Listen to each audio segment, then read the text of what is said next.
Important to note that there are entire classes devoted to World War II, and even in those classes, you can't cover everything of note and importance that you need to. So we're going to crank this out, and we'll see how long this lecture is, 50 minutes or so, 45 minutes.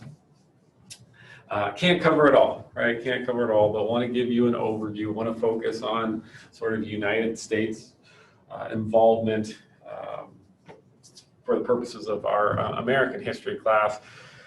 And of course, those dates, 1941 to 1945, those represent the years the United States is fighting in World War II.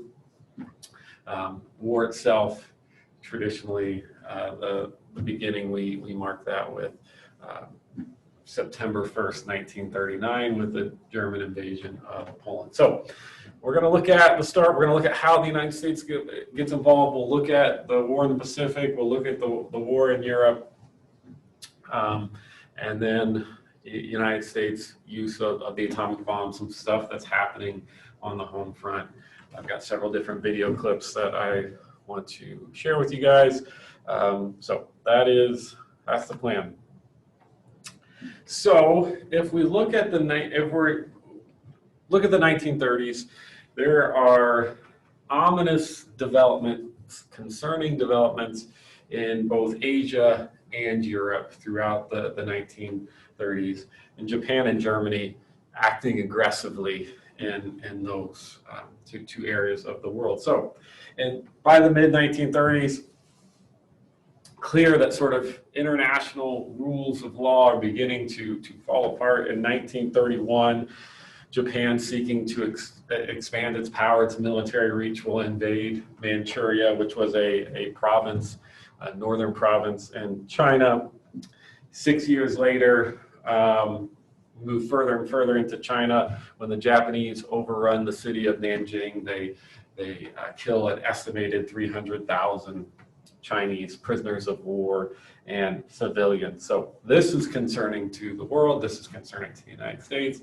And if you look in Europe, also concerning developments there, and those are, of course, orchestrated by Adolf Hitler, who had risen to head the National Socialist Party in Germany, or the Nazi Party, had become Chancellor of Germany in 1934, and then started to seek to consolidate his rule in Germany, and then take land in Europe, and start to expand the power of the German nation. So one of the first things that Hitler will do in power is start to build back up the German military, which was, as you will recall from the Treaty of Versailles, that ended the First World War. This is a violation of the Treaty of Versailles. Germany is building back up its military power post-World War I. 1936, he will send troops to occupy the Rhineland, which was a demilitarized zone between France and Germany after the First World War. And really the failure of countries like France and Britain to oppose Hitler's actions, to oppose these claims, really emboldens him, right? He feels even more confident that these countries won't muster the strength to oppose him, and even the United States, right, early on. Will annex Austria in 1938. Will so make a claim of Austria, as well as the Sudetenland, which was an ethnically German part of Czechoslovakia, and then later in the year will take up all of that country. And then, as I said, in 1939, we'll invade Poland. But and so you might say, well, why, right? Why is no one opposing these actions? And again, the context matters, right? The context of the time period matters. So Franklin Roosevelt is very concerned about these things, but feels like his hands are tied because the United States, European allies are engaging in this policy of appeasement, right? Giving in to these demands with the hope of avoiding full-scale war, a hope of avoiding violence. And part of the reason that this is a policy that these European nations engage in is because they all remember the First World War. And they don't want a repeat of that. They all the loss of life, and the question is, well, for what? Right? What's the outcome? Those fighting over hundreds of feet, right, of trenches. And this is still very much in the minds of these European leaders. So the British Prime Minister, Neville Chamberlain, he comes back from the Munich conference in 1938, which awarded Hitler the Sudetenland, bragging that he had, by doing this, had guaranteed peace in our time, right? By giving into these demands, that was securing peace. Obviously, not the case. And as we know, Europe was really just step one as far as Hitler's concerned. Really had his sights set on world domination. So I want to actually share a clip from a documentary that sort of gets at this. It's a veteran, American veteran, talking about his experience with a German prisoner of war, and through this exchange sort of reveals how Hitler's goal very much was world domination.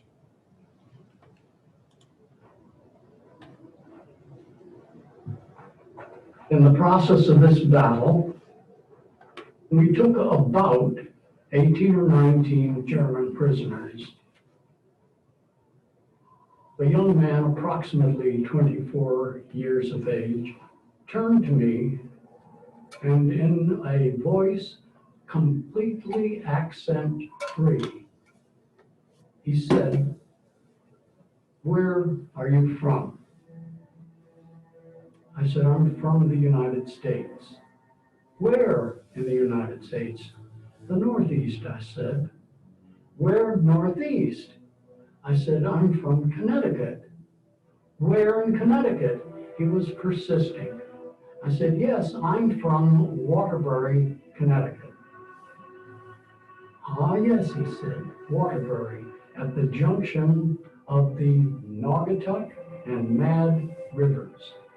Now you have to know a bit about the area. The Naugatuck is a fairly substantial river, but the Mad River is a little stream that you can jump across without any trouble. Anyone who knew this was puzzled. I said, "How did you possibly know that?" He said, "I was in training for the administration." "The administration of what?" I said. He said, "The administration of the territories." My blood ran cold. I couldn't imagine that Hitler, in his wildest imagination, not only had figured he practically had Europe in his grasp, but he also figured that he would control America too.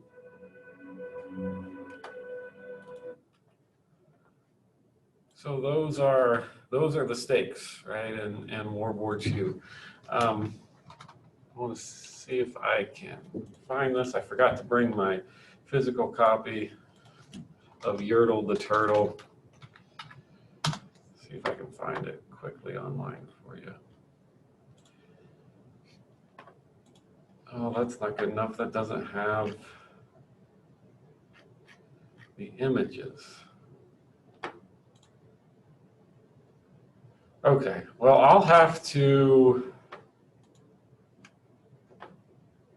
bring in my copy. I have it at home. But I don't know if you guys remember this Dr. Seuss book, Yertle the Turtle, or if you read it as a kid, but what you might not know is the inspiration for Yertle, the character of Yertle the Turtle, is actually Adolf Hitler. That was Seuss's inspiration for this. And actually, I think, believe that his initial version, Yertle the Turtle, actually had like a Hitler mustache, and the editors were like, "Yeah, you can't do that. That's a bit too obvious." So when I read this to my children, I read it with a German accent. I'm kidding. I don't do that. Don't judge me. But maybe I'll have to bring it in so we can have story time.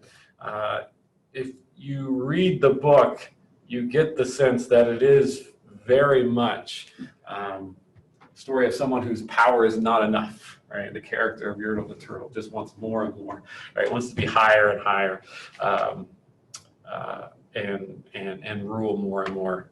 And you can certainly see that comparison. So Dr. Seuss, you might be aware, very prolific as a cartoonist during World War II, and I'll show you a couple more Dr. Seuss cartoons here in a minute. But that's what's going on in Europe and in Asia. This is concerning to the United States, certainly.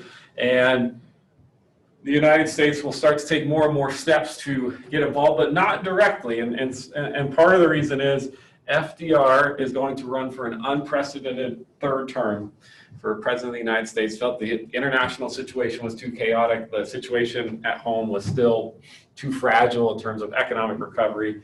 Felt like the country needed continuity in terms of leadership.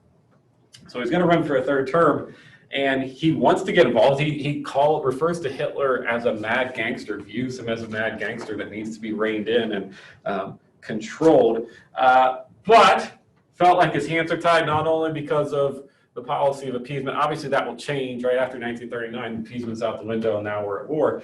But the United States is not at war, and part of that is there is very much an isolationist perspective in 1940 and 1941 in the United States, where people do not want to get involved in another European war.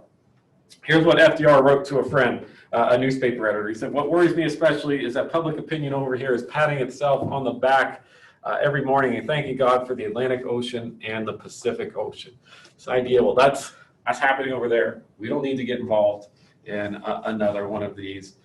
But FDR still wants to help, so initially he will provide weapons military aid to Britain on a cash and carry basis, meaning that Britain would have to pay for the weapons military supplies up front in cash and then carry them, transport them in British ships. But not willing to go beyond that because he's running for election, and there is this isolationist perspective. There's this committee known as the America First Committee, which is arguing and advocating that the United States does not participate in World War II. And some, big name people who are a part of this, like Charles Lindbergh, who I mentioned, right, made that first nonstop solo flight across the Atlantic Ocean. People like Henry Ford, big names who are arguing for this, much to the frustration of Franklin Delano Roosevelt, but also the guy we were just talking about, Dr. Seuss. So this is a cool website if you want to check out some of Dr. Seuss's cartoons during World War II. But frequently would go after, in 1940 and 1941, would go after this isolationist perspective,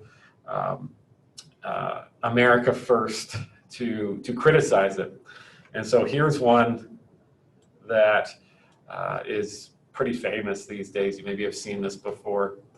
But there's America First reading a book to the children. It's called Adolf the Wolf. And then at the top it says, and the wolf chewed up the children and spit out their bones, but those were foreign children and it really didn't matter. So Dr. Seuss was woke, as the kids would say. Maybe the kids don't say that anymore, but very much, right, taking some swings at this isolationist perspective and saying, there's evil in the world. The United States should help stop it, right? The United States should play a role. Frequently, we'll depict the United States or isolationism as this like big lazy bird, that the United States is just sitting around, there's bombs and bullets flying all over, and there's chaos, and the United States is just sort of lounging around. Dr. Seuss will depict that, and I'll show you how he responds, how Dr. Seuss depicts that isolationist perspective after the attack at Pearl Harbor here in a second. So FDR will win that unprecedented third term. In one of his famous fireside chats, radio addresses, he says that the United States will become the great arsenal of democracy. We'll start providing aid as much as possible to Britain and China in their fights against Germany and Japan. We'll encourage Congress to pass the Lend-Lease Act in 1941. Britain can't just pay for all this stuff up front, struggling. It's nearly bankrupt trying to finance and fight this war. So now the United States will fund aid to those countries fighting Germany and Japan. We'll lend them these supplies with the promise that it be returned, paid back after the war. So the United States now doing a bit more. The United States will also freeze Japanese assets, essentially halting all trade between the United States and Japan. And as we know, Japan responds pretty aggressively to this, right? To this decision, and perhaps, right? Perhaps going to attack the United States with or without this decision by FDR to free Japanese assets. So, December 7th, 1941, Japanese planes launched from aircraft carriers in the Pacific will bomb attack the naval base in Pearl Harbor, Hawaii. In a span of a few hours, it's a pretty devastating attack. This is the first attack by a foreign power on American soil since the War of 1812, since those American forces came down from British forces came down from Canada and attacked DC, right, lit it on fire. We talked about that. So it's been a long time since the United States has been attacked on its home soil. And it is a devastating surprise attack. In a few hours, you have more than 2,000 American servicemen are killed, 187 aircrafts, 18 naval vessels, including 8 battleships, are destroyed or damaged. But by a stroke of luck, fortune, something more than that, perhaps, if that's how you interpret it, there's no aircraft carriers stationed at Pearl Harbor on December 7th, 1941. And these aircraft carriers will be decisive, play a very important role in the island hopping campaign in the United States war effort in the Pacific Theater. The fact that those aircraft carriers are not destroyed is significant. So I want to play a clip for you of radio broadcast. So this is sort of gives you some perspective of what Americans would hear, how they would find out that Japan had just attacked this naval base in Hawaii.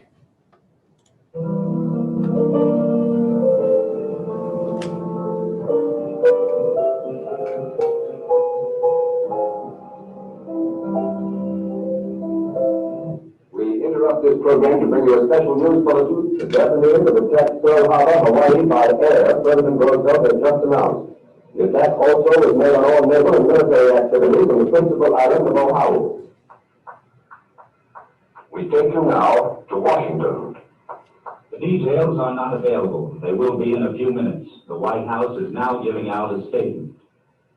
The attack apparently was made on all naval and military activities on the principal island of Oahu. The President's brief statement was read to reporters by Stephen Early, the President's secretary. A Japanese attack upon Pearl Harbor naturally would mean war. Such an attack would naturally bring a counterattack, and hostilities of this kind would naturally mean that the President would ask Congress for a declaration of war. There is no doubt from the temper of Congress that such a declaration would be granted. This morning, Secretary Hull talked with the Secretaries of War and of the Navy.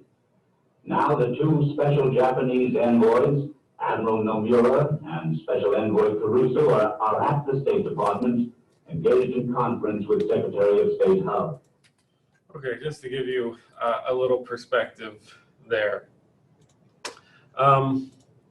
So there are conspiracies out there to this day that suggest that FDR knew of the planned attack at Pearl Harbor but did nothing to stop it because he wanted to bring the United States into World War II. Just so we're clear, no evidence that supports this at all, but in case you've ever heard that. So the next day, FDR will ask Congress for a declaration of war. This is where he famously refers to December 7th as a date which will live in infamy. So I want to play that speech. I just, a few sections of that speech for you. One of the more famous presidential addresses in all of American history. If I can see it, there it is.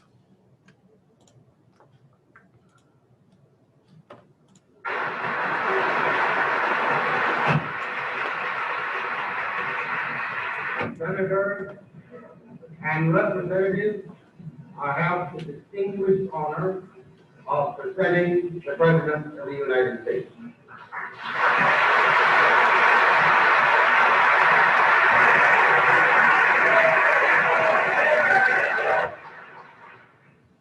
Mr. Vice President, Mr. Speaker, members of the Senate, of the House of Representatives,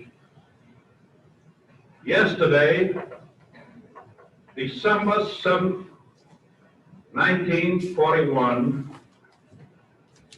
a date which will live in infamy. The United States of America was suddenly and deliberately attacked by naval and air forces of the Empire of Japan. The United States was at peace with that nation, of the people. When I assert that we will not only defend ourselves to the uttermost, but will make it very certain that this form of treachery shall never again endanger us.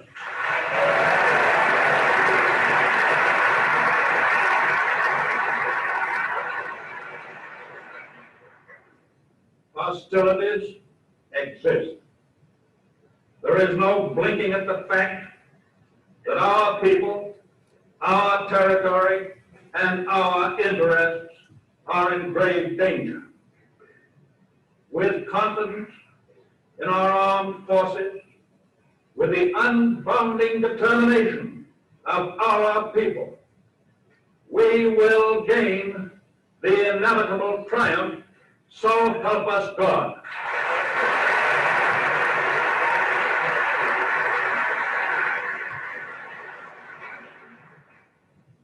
I ask that the Congress declare that since the unprovoked and dastardly attack by Japan on Sunday, December 7, 1941, a state of war has existed between the United States and the Japanese Empire.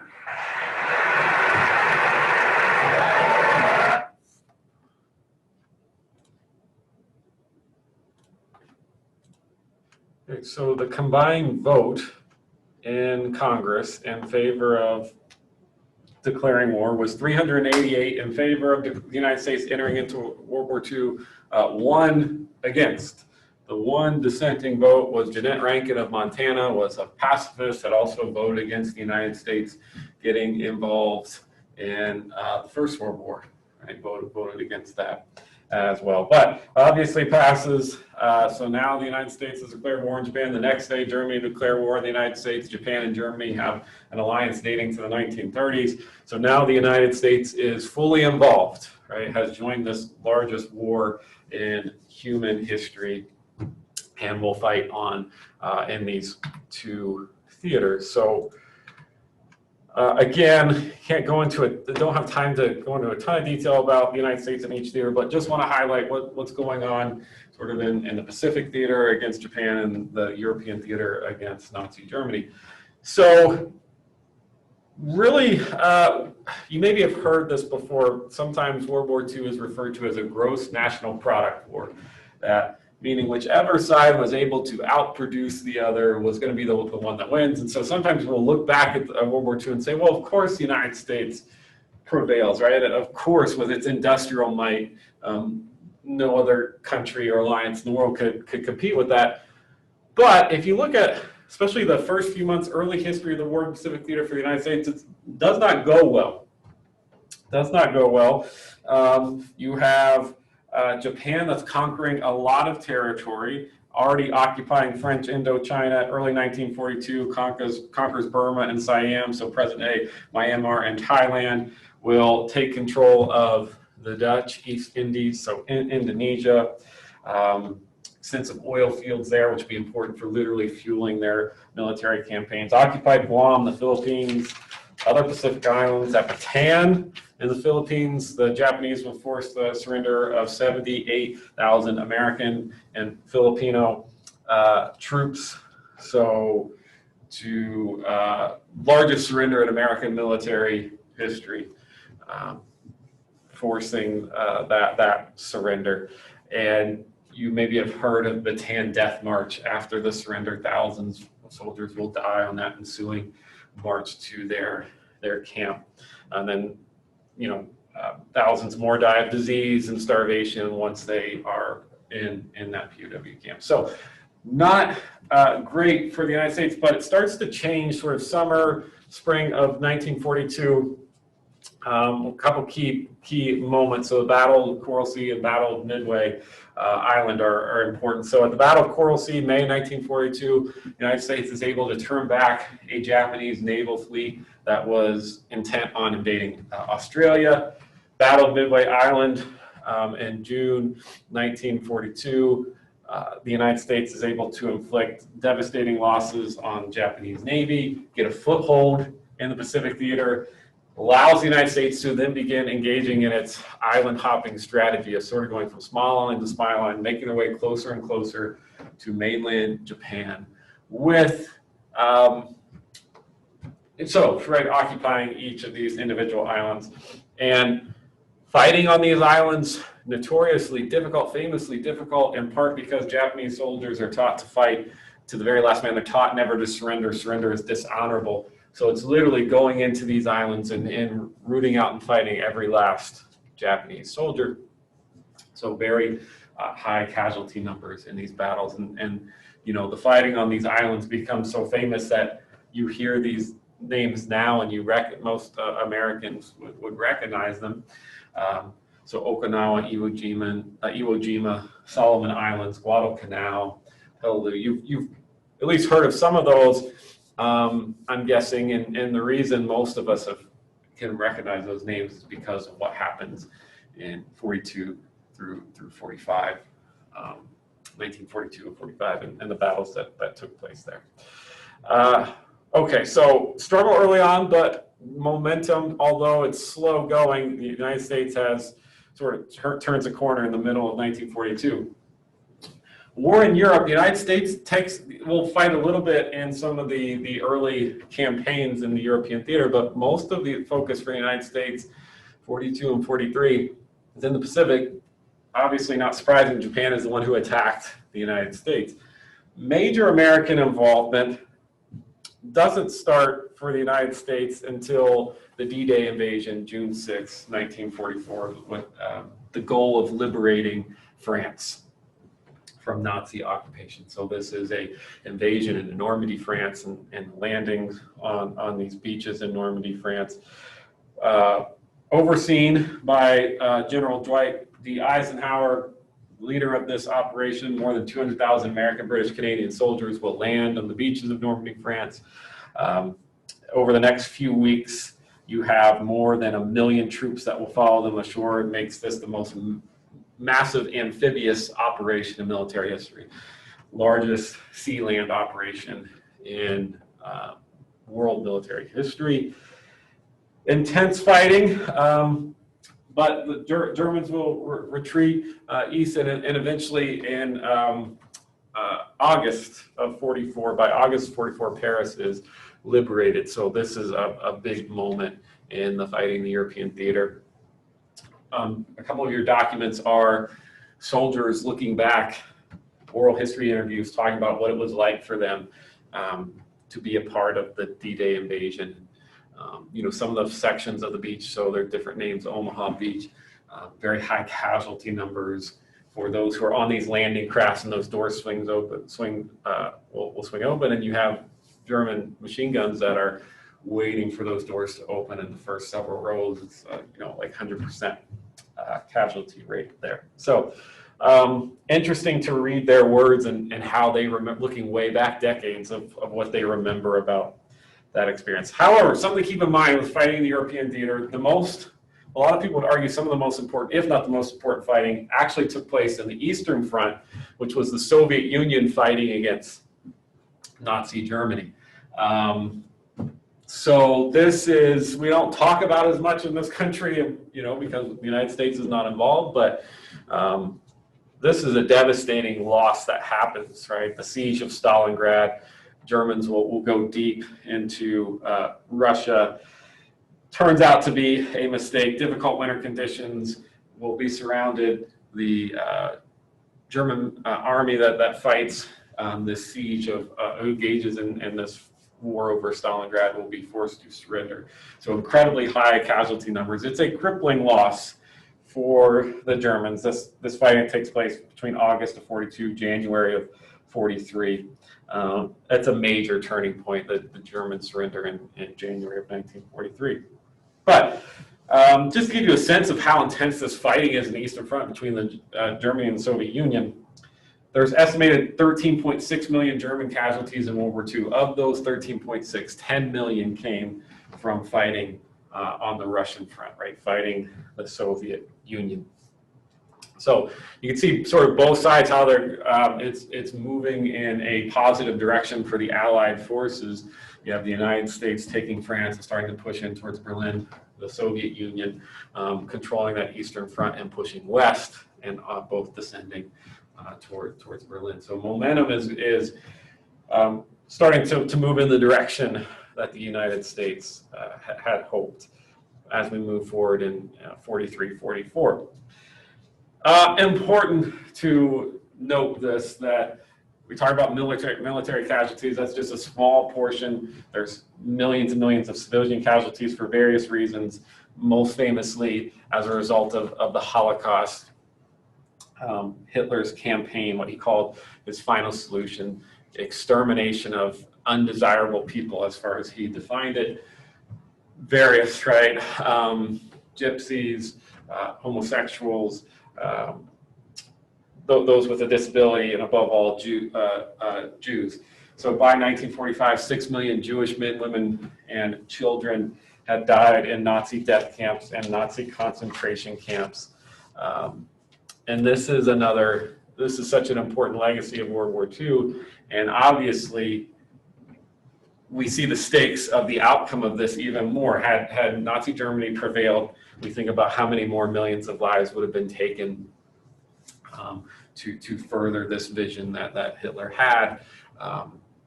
So it's obviously a positive outcome for the world that the Allies win for a lot of reasons, not the least of which it ends this policy. So I maybe mentioned this before in class, but there's Holocaust deniers out there, people who deny that the Holocaust existed, that it actually took place. It's garbage, and I think a lot of people, they're just misguided. But the roots in this are it's racism, it's anti-Semitism. To deny people their suffering, to deny people their history, it's a way that you can undermine, or try to undermine a group of people. It's a way you can insult a group of people. So it's prejudice where this comes from. But it's important that we address, right? Overwhelming evidence the Holocaust happened is not a question at all. There's no debate to be had. But it's dangerous if we allow this misinformation to spread. Because if you don't underscore the Holocaust and the reality that it was, and the devastating loss of life, you expose yourself as a society, as a civilization, for allowing it to potentially happen again. So to me, this is a lesson in why history matters, and why you can't forget these things, and why we must not allow narratives like the Holocaust didn't occur to spread, that we must always be arbiters of historical truth. Right? So I'll get off my soapbox, I'll stop preaching, but as we're winding down this class, and some of you maybe will never take another history class, I hope this is a lesson you take with you in your life for why history matters, why it's important to remember things, why it's important to remember devastating and tragic things, perhaps especially. Okay, concerning developments domestically for the United States, and most famously with the policy of internment. Internment means to imprison, right, during wartime, imprison someone during wartime. And military leaders will persuade FDR to issue Executive Order 9066, February 1942. This called for the relocation of all people of Japanese descent from the West Coast to camps. Why the West Coast? Well, that's where most people of Japanese descent lived, right? That's where their communities were. More than 110,000 men, women, and children rounded up, taken from their homes, and moved to camps. This is sort of like military-style discipline. They're woken up early in the morning for roll call. They eat in large mess halls. No sense of privacy. Not proper medical facilities, of course. They're in horse stalls and stables and makeshift barracks in shacks to hold these people. And there's searchlights, there's barbed wire fences, there's armed guards. This is like a prison, right? Essentially a prison camp that these people are forced into. And well, you ask why their loyalty is questioned because of their ethnicity, because of their background, right? Their heritage, their loyalty to the United States is called into question.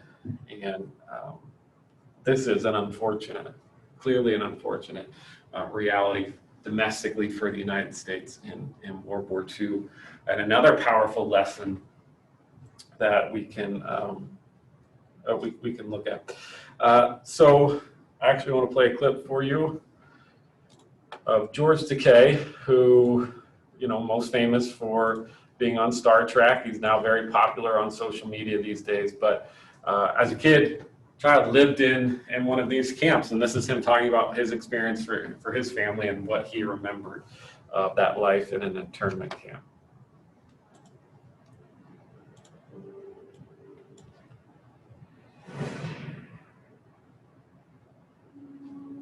That stereotype of Asian Americans as the enemy was all too real for George Takei. From his very youngest days growing up in Los Angeles. I remember that morning. In fact, I can never forget that morning. It was a terrifying morning.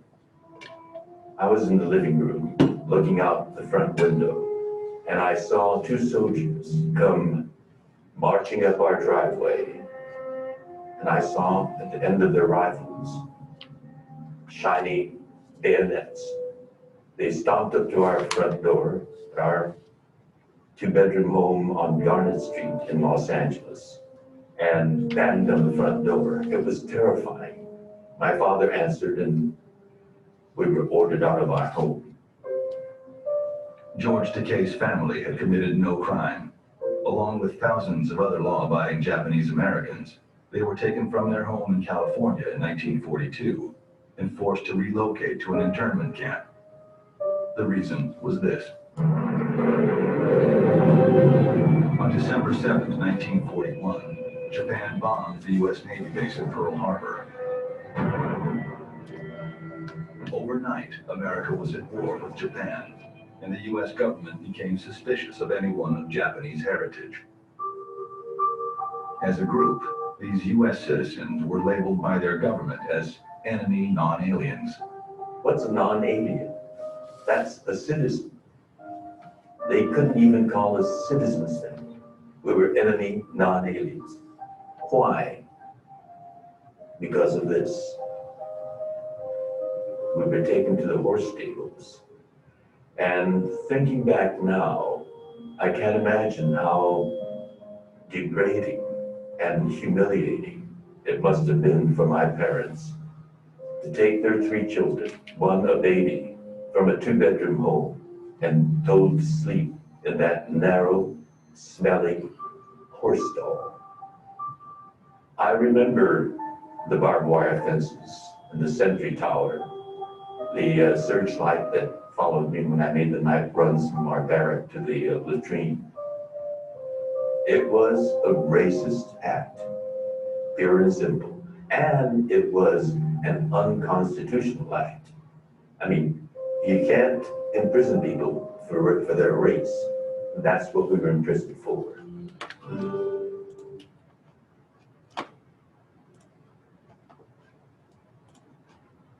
Okay, so there's important lessons here for us as well. It really demonstrates how easy it is for civil rights to be sacrificed in a time of crisis, in a time of war, and how basic freedoms can be undermined, and how silent so much of the country can be. The organizations that were set aside to protect civil rights were silent. The courts refused to get involved. Very few members of Congress question or criticize this decision. And you might think, well, it's clear, right? It's a clear violation of freedoms and civil rights. But those are, in history, we have examples, and this is one of how those are sacrificed for a cause, right? And how racism and paranoia can play a part in that. So something to keep in mind, all right? Something to keep in mind again as we move forward. So FDR will, Franklin Delano Roosevelt will run for an unprecedented 4th term as president of the United States. He will win, but dies shortly into that 4th term. Doesn't live long enough to see Allied victory. Dies of a stroke on April 12, 1945.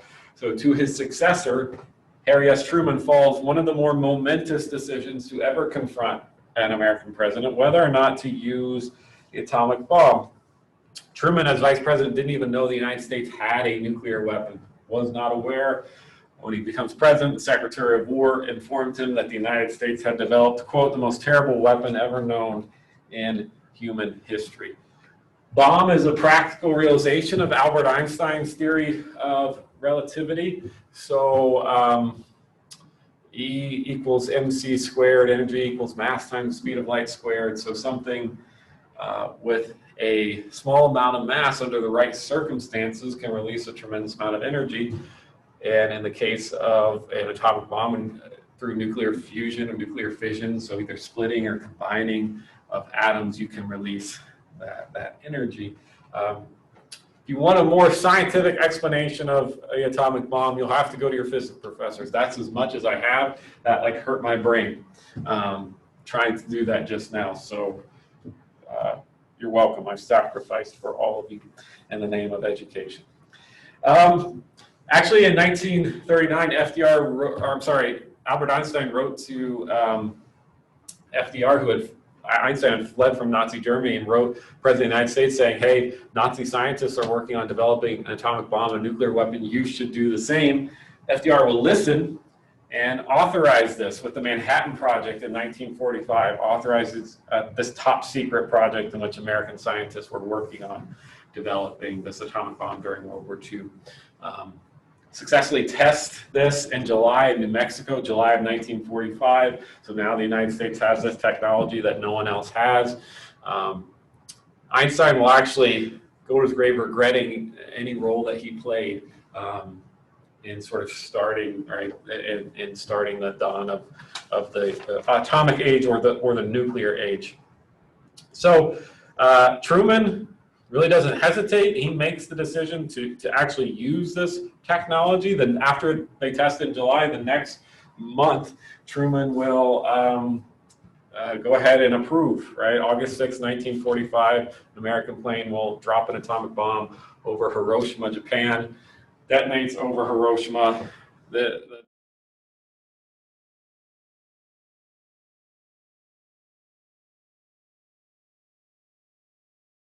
city is chosen in part because, unlike a lot of Japanese cities that had suffered losses and been devastated by American bombing campaigns, this city had not. Large military presence there as well. So when the bomb goes off, the city's population, you have 280,000 civilians, 40,000 soldiers, approximately 70,000 die immediately. Of course, atomic bombs release deadly radiation. So over the next months, death toll will continue to increase. By the end of the year, it reaches 140,000, thousands more over the next 5 years as complications for having been exposed to this radiation. 3 days pass, August 9th, 1945, Japan has not surrendered. The United States will drop a second bomb over Nagasaki, killing an additional 70,000 people.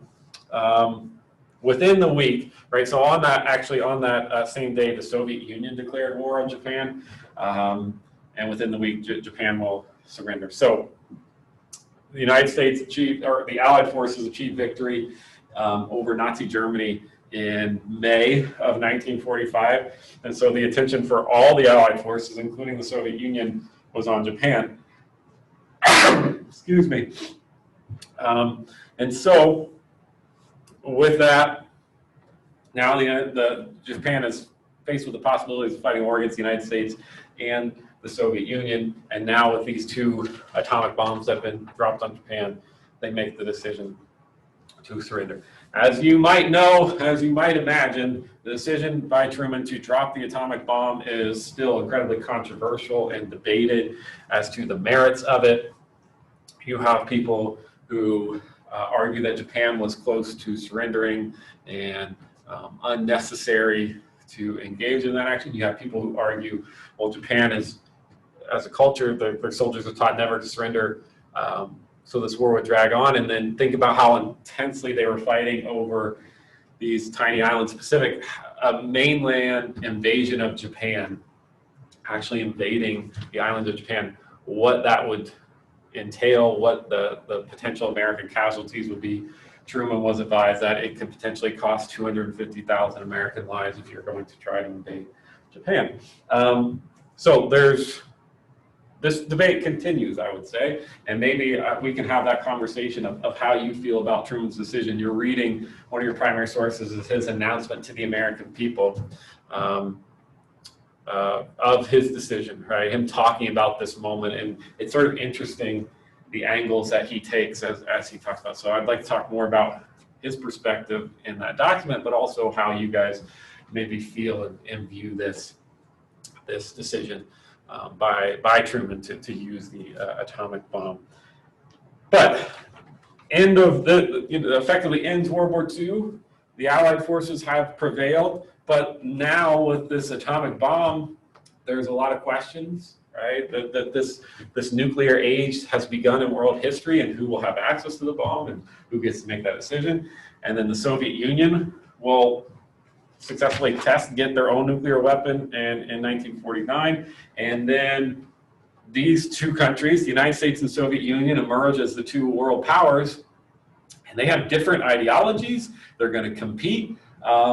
Yes, they had an alliance in World War II, but it was because they had a common enemy. Once that enemy is defeated, the tension really starts to rise, and this is what we call the Cold War. So we're not going to go into, I'm off the screen again. I really just need it wider.